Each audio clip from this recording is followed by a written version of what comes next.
கோவையில் நாளை முதல் விபத்தில்லா வாரம் கடைபிடிக்கப்பட உள்ளதை பொதுமக்கள் மத்தியில் சேர்க்கும் விதமாக உயிரமைப்பு சார்பில் மாபெரும் ரன் அண்ட் வாக் நிகழ்ச்சி நடைபெற்றது.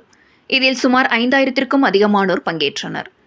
கோவை மாவட்ட நிர்வாகம், கோவை மாநகர காவல்துறை மற்றும் சாலை பாதுகாப்பு விழிப்புணர்வு இயக்கமான உயிரமைப்பு ஆகியவை இணைந்து கோவையின் மிகப்பெரிய சாலை பாதுகாப்பு விழிப்புணர்வு பிரச்சாரமான நான் உயிர்காவலன் என்கிற பிரச்சாரத்தை அண்மையில் தொடங்கியது.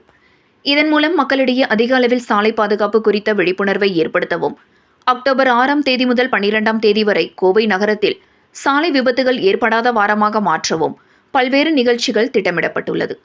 இந்நிலையில் இந்த விபத்தில்லா வாரம் குறித்த விழிப்புணர்வை நகரில் உருவாக்குவதற்கும் ஒரு முயற்சியாக நான் உயிர்காவலன் பிரச்சார ஏற்பாட்டாளர்கள் ஒன்றிணைந்து கோவை நேரு ஸ்டேடியம் பகுதியில் ரன் அண்ட் வாக் எனும் நிகழ்வை நடத்தினர். இந்த மாரத்தான் போட்டியானது 5 கிலோமீட்டர் தூர ஓட்டம், 3 கிலோமீட்டர் தூர ஓட்டம், 1 கிலோமீட்டர் தூர ஓட்டம் மற்றும் 1 கிலோமீட்டர் நடைப்பயணம் என 4 பிரிவுகளாக நடைபெற்றது.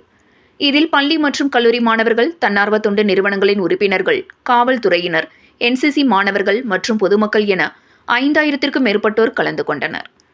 இதனை கோவை மாவட்ட ஆட்சியர் பவன்குமார், கோவை மாநகர காவல் ஆணையர் சரவணசுந்தர், ரோட்டரி சர்வதேச மாவட்டம் 3206 மாவட்ட ஆளுநர் செல்லா ராகவேந்தர், உயிர் அறக்கட்டளையின் அறங்காவலர் பாலசுந்தரம், கோவை மாவட்ட அத்லெட்டிக்ஸ் சங்கத்தின் தலைவர் ஸ்ரீனிவாசன், கோவை NCC குழும தலைமையகத்தில் இருந்து லெப்டினென்ட் கல்னல் தீபக் ஆகியோர் கொடியசைத்து துவக்கி வைத்தனர்.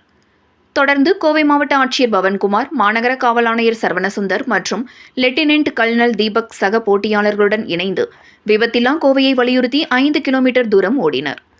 மேலும் சாலை பாதுகாப்பு விதிமுறைகள் அனைத்தையும் பின்பற்றுவதன் மூலம் விபத்தில்லா வாரம் என்பது கோவையில் சாத்தியமாகும் என அவர்களிடம் உயிர் அமைப்பால் பகிர்ந்து கொள்ளப்பட்டது என்பது குறிப்பிடத்தக்கது.